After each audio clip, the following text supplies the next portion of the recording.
دادا کا جنازہ تیار ہوا۔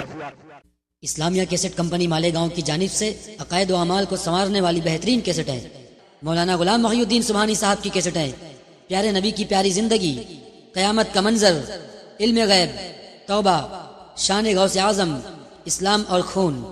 اس کے علاوہ ہر قسم کی CD اور کتابوں کے لیے اسلامیہ کیسٹ کمپنی پوار گلی مالیگاؤں ضلع ناسک اور مکتبہ رضا 26 کامبیکر اسٹریٹ بمبئی نمبر 3 سے رابطہ قائم کریں۔ سرکار بہت رو رہے ہیں، آنسو بہ رہے ہیں، دادا کا جنازہ تیار ہوا۔ اس وقت نماز جنازہ فرض نہیں تھی، نہیں پڑھی جا رہی تھی، لے جا کر کے دادا کے جنازے کو دفن کر دیا گیا۔ ساتھ ساتھ میرے آقا بھی تشریف لے جا رہے ہیں اور اپنے ہاتھ سے سرکار اپنے دادا کے قبر انور پر مٹی ڈال رہے ہیں۔ یہ کیسا وقت رہا ہوگا جب میرے سرکار 8 برس کی عمر میں اپنے دادا جان کی قبر پر مٹی ڈال رہے ہوں گے۔ میرے سرکار کے نبوت والے ہاتھوں کو ملاحظہ فرمائیے۔ سرکار دو عالم صلی اللہ تعالی علیہ وسلم کی خدمت اب آپ کے چچا حضرت علی کے باپ ابو طالب کر رہے ہیں۔ ابو طالب کو بھی سرکار سے بڑی محبت ہے، ہر موڑ پر سرکار کا وہ ساتھ دے رہے ہیں، ہر قدم پر سرکار کا ساتھ دے رہے ہیں۔ جب تک سرکار نہیں کھانا تناول فرما لیتے تب تک حضرت علی کے باپ بھی نہیں کھاتے تھے، ہر لمحہ ہر سیکنڈ آپ کی خدمت کا لحاظ کیا کرتے تھے۔ میرے آقا صلی اللہ تعالی علیہ وسلم کی عمر شریف آگے بڑھتی چلی جا رہی ہے اور سرکار کی امانت و دیانت بھی مکہ والے دیکھ رہے ہیں۔ دیکھنے کے بعد تعجب کرنے لگتے ہیں، کہنے لگتے ہیں کہ اتنا شریف اور اتنا اچھا بچہ ہم لوگوں نے آج تک نہیں دیکھا۔ ان کے چلنے کا انداز بھی نرالا ہے، بات چیت کرنے کا بھی عجیب طریقہ ہے، ان کی طرح سے کوئی بات نہیں کرتا ہے اور ان کی طرح سے کوئی بولتا نہیں ہے۔ پورے مکہ والے اپنے اپنے بچوں کو کہا کرتے تھے کہ تم ایسے اٹھا بیٹھا کرو اور اپنے باپ دادا کے ساتھ پیش آیا کرو جیسے محمد بن عبداللہ پیش آیا کرتے ہیں۔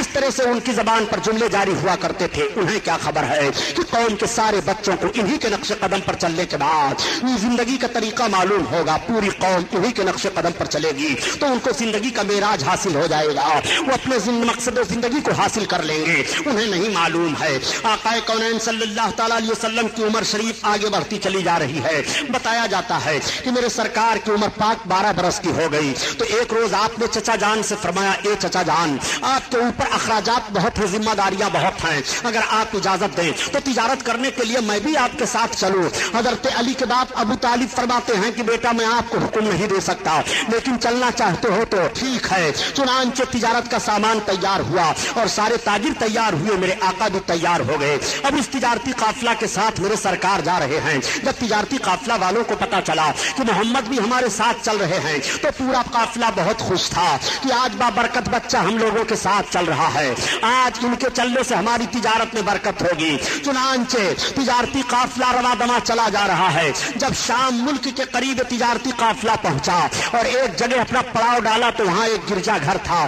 گرجا گھر کے اندر سے ایک راہب نکلا اور نکلنے کے بعد اس نے پورے تجارتی قافلہ والوں کو دیکھا اور دیکھنے کے بعد پوچھا، یہ بتاؤ اس تجارتی قافلہ کا سردار کون ہے؟ کسی نے ابو طالب کی طرف اشارہ کر دیا کہ یہ ہیں۔ وہ گرجا گھر کا راہب ابو طالب کے پاس پہنچتا ہے اور پوچھتا ہے، یہ بتائیے کہ یہ لڑکا کس کے ساتھ میں ہے؟ حضرت علی کے باپ ابو طالب نے کہا، یہ میرے بھتیجے محمد ہیں۔ اس راہب نے نیچے سے اوپر دیکھا اور پھر اوپر سے نیچے دیکھا اور کہا، اے سردار قریش ابو طالب، میں آپ سے عرض کرتا ہوں کہ آپ ان کو واپس لے کر کے واپس ہو جائیے، آپ آگے نہ بڑھیے، ان کے اندر نبی آخر الزماں ہونے کی تمام نشانیاں پائی جا رہی ہیں، یہود ان کو پہچان لیں گے تو تکلیف ہو جانے کا اندیشہ ہے، اس لیے میرا مشورہ یہ ہے کہ آپ واپس لے جائیے۔ چنانچہ ابو طالب حضرت علی کے باپ وہیں پر اپنے مال کو اونے پونے کر کے بیچ دیتے ہیں اور سرکار کو لے کر کے واپس آ جا رہے ہیں۔ آقا کریم مکہ شریف میں پھر تشریف لے آئے۔ میرے سرکار کی مقدس عمر کا حصہ 13واں برس کا لگا ہے، مگر میرے سرکار نے 13 اور 14 برس کے بیچ میں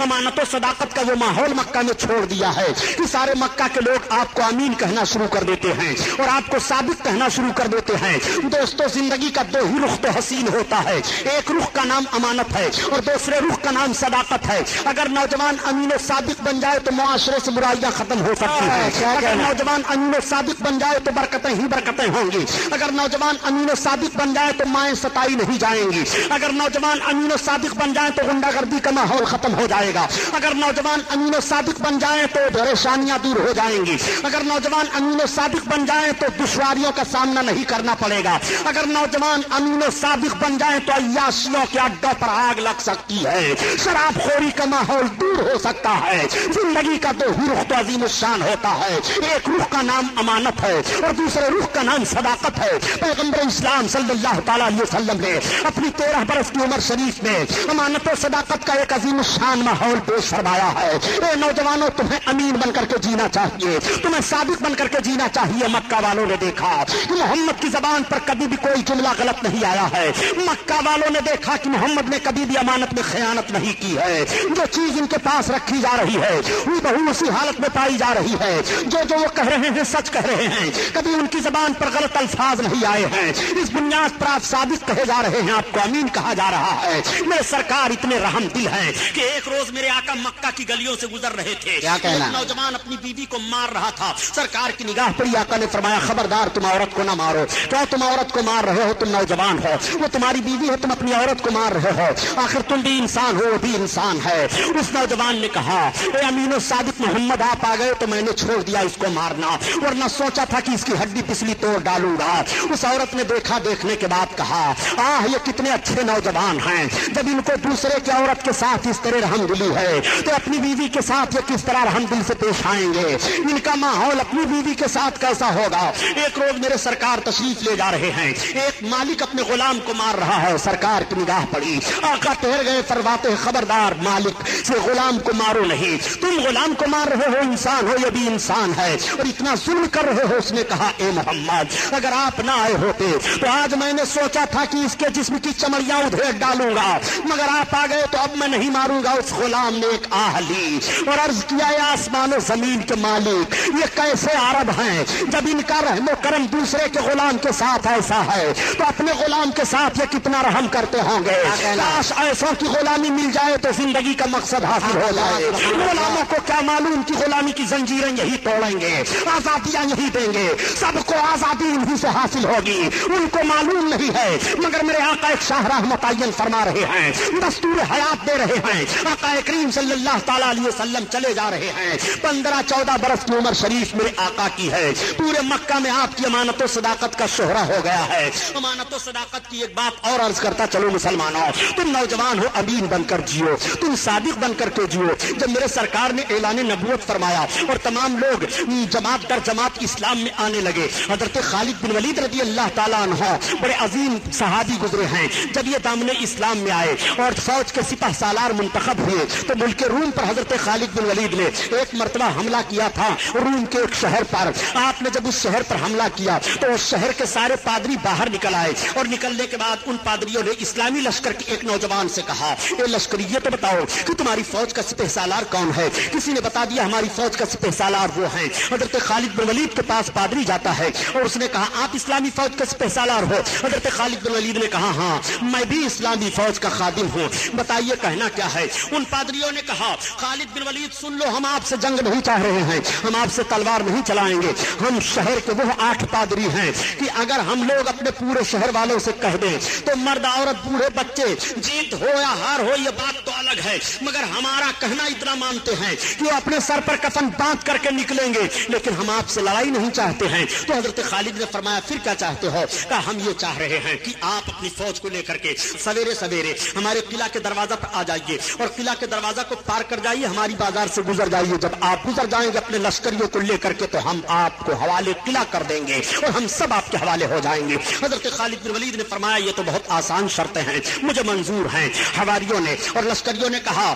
کہ ایسا تو نہیں ہے کہ اس کے پیچھے کوئی جنگی داؤ پیچ ہو؟ حضرت خالد بن ولید فرماتے ہیں گھبراؤ نہیں، اللہ ہمارے ساتھ ہے۔ جب صبح کا سفیدہ پھیلا حضرت خالد بن ولید اپنے گھوڑے پر سوار ہوئے اور اپنے نوجوانوں کو حکم دیا نوجوانوں میرے پیچھے پیچھے آؤ۔ قلعہ کے پاس گئے، دروازہ کھلا ہوا ہے، اپنے آپ کو دروازہ میں ڈال دیتے ہیں اور حضرت خالد بن ولید چلے جا رہے ہیں، پیچھے آپ کے تمام فوجی چلے جا رہے ہیں۔ جب آپ بازار میں پہنچے اور داہنی اور بائیں جانب دیکھتے ہیں تو آپ کی سمجھ میں بات آ گئی، آپ اپنی سواری سے نیچے اتر گئے اور اترنے کے بعد اپنے جوانوں کی طرف مخاطب ہو کر کے ارشاد فرماتے ہیں میری قوم کے بہادروں میں سمجھ گیا کہ ان پادریوں نے یہ شرط کیوں لگائی تھی، آج تمہارے تقدس اور تمہاری پاکیزگی کا امتحان لیا جا رہا ہے۔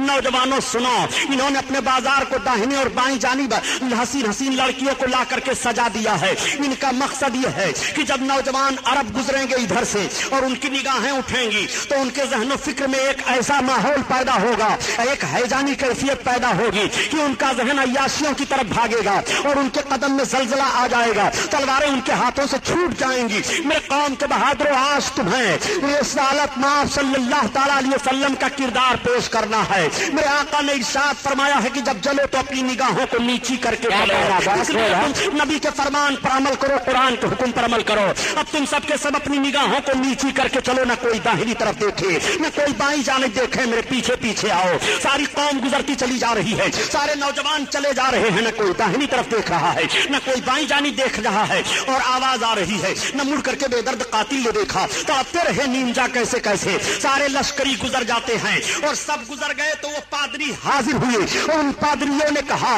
اے اسلامی لشکر کے سپہ سالار، ہم نے مان لیا کہ جب اسلامی نوجوانوں کے ذہن و فکر اور نگاہوں کے تقدس کا یہ حال ہے تو مذہب اسلام کے اور افراد کے پاکیزہ ماحول کا حال کیا ہوگا۔ اس لیے ہم نے مان لیا کہ اسلام پاک مذہب ہے اور اسلام ذہن و فکر کی طہارت دے رہا ہے، ہمیں بھی اسلام میں داخل کرو۔ پورے شہر کے لوگ کلمہ پڑھ کر کے اسلام میں داخل ہو جا رہے ہیں۔ میں عرض کرتا ہوں، اے نوجوانوں، جب کل تمہاری نگاہوں کا تقدس سلامت رہا، جب کل تمہاری آنکھیں پاکیزہ تھی، کل جب تمہارے نظر و فکر میں اسلام کا شعور تھا تو مذہب اسلام بڑھتا چلا جا رہا تھا۔ آخر اسلام تیرے چاہنے والے نہ رہے اور جن کا تو چاند تھا افسوس وہ حالے نہ رہے۔ یہ تو تاریخ کا وہ واقعہ میں نے آپ کے سامنے رکھا تاکہ امانت و صداقت کی ایک جھلک آپ کے ذہن و فکر میں آئے اور آپ اس پر عمل کرتے ہوئے دکھائی دیں۔ میرے آقا صلی اللہ تعالیٰ علیہ وسلم کی عمر شریف 14 برس کی ہے اور 14-15 برس کے بیچ میں میرے سرکار امانت و صداقت کا لوہا مکہ میں منوا لیتے ہیں۔ عمر پاک میرے آقا کی بڑھتی جا رہی ہے، آگے میرے سرکار چلے جا رہے ہیں۔ جب آقا کریم صلی اللہ تعالیٰ علیہ وسلم کی عمر شریف 25 برس کی ہوئی، میرے آقا کی امانت و صداقت کا شہرہ پورے مکہ میں تھا۔ اس وقت مکہ میں ایک خاتون تھی جن کا نام حضرت خدیجۃ الکبریٰ ہے۔ حضرت خدیجہ دو اور شوہروں کی بیوہ تھی اور بہت مالدار خاتون تھی، ان کے پاس تجارت کا بہت مال تھا۔ حضرت خدیجہ نے چاہا کہ میں اپنے تجارت کے مال کو کسی دیانتدار تاجر کے حوالہ کر دوں تاکہ اس سے نفع میں بھی لوں اور وہ بھی نفع حاصل کرے۔ حضرت خدیجہ کی نگاہ جاتی ہے آقا کریم صلی اللہ تعالیٰ علیہ وسلم پر۔ حضرت خدیجہ کی جب نکاح سرکار پر گئی اور حضرت خدیجہ نے سرکار سے راہ و رسم پیدا کیا تو اپنے مال تجارت کو حضرت خدیجہ نے دے دیا اور اپنے غلام کو بھی ساتھ میں کر دیا کہ ان کے ساتھ تجارت کرنے کے لیے جاؤ، ان کی حکم عدولی نہ کرنا اور ان کے ہر قدم پر ان کا حکم ماننا۔ غلام بھی ساتھ ہو لیتا ہے۔ میرے سرکار تجارتی قافلہ کے ساتھ 25 برس کی عمر شریف ہے، حضرت خدیجہ کے تجارت کے مال کو لے کر کے جا رہے ہیں۔ میرے سرکار جب مال تجارت کو لے کر کے گئے اور منڈی میں پہنچے تو سب سے پہلے آپ کا مال بکا، سب سے زیادہ آپ کے مال میں نفع ہوا۔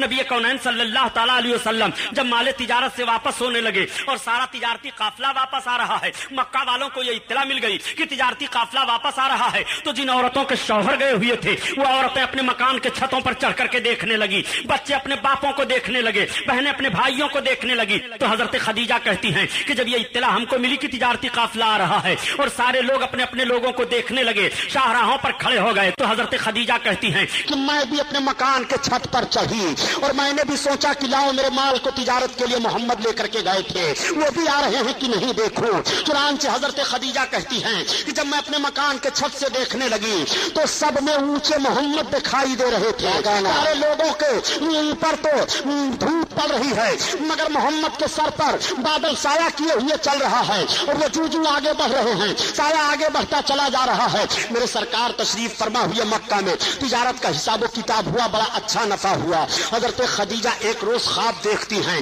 کہ آسمان سے چاند میری گود میں اتر رہا ہے اور وہ چاروں طرف پھیل گیا ہے۔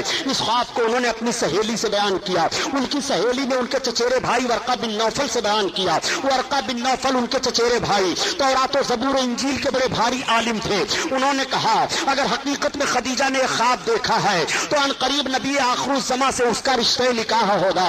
حضرت خدیجہ جب اس خواب کے تعبیر کو سنتی ہیں تو سوچتی ہیں کہ میں نے تو عہد کر لیا ہے کہ اب میں شادی نہیں کروں گی، میں دو شوہروں کی بیوہ ہو چکی ہوں، مگر وہ کون نبی آخر الزماں ہے جن سے میرا رشتہ نکاح ہوگا۔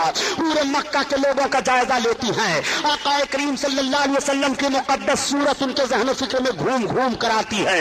حضرت خدیجہ کو اتنی محبت پیدا ہو گئی کہ کچھ ہی روز کے بعد حضرت خدیجہ نے سرکار کی بارگاہ میں نکاح کا پیغام دے دیا۔ 40 برس کی عمر شریف حضرت خدیجہ کی ہے اور 25 برس کی عمر شریف میرے آقا کی ہے۔ یہ پہلی شادی میرے سرکار کی مکہ مکہ میں ہونے جا رہی ہے۔ آقا کریم نے اپنے چچا حضرت علی کے باپ ابو طالب سے مشورہ کیا۔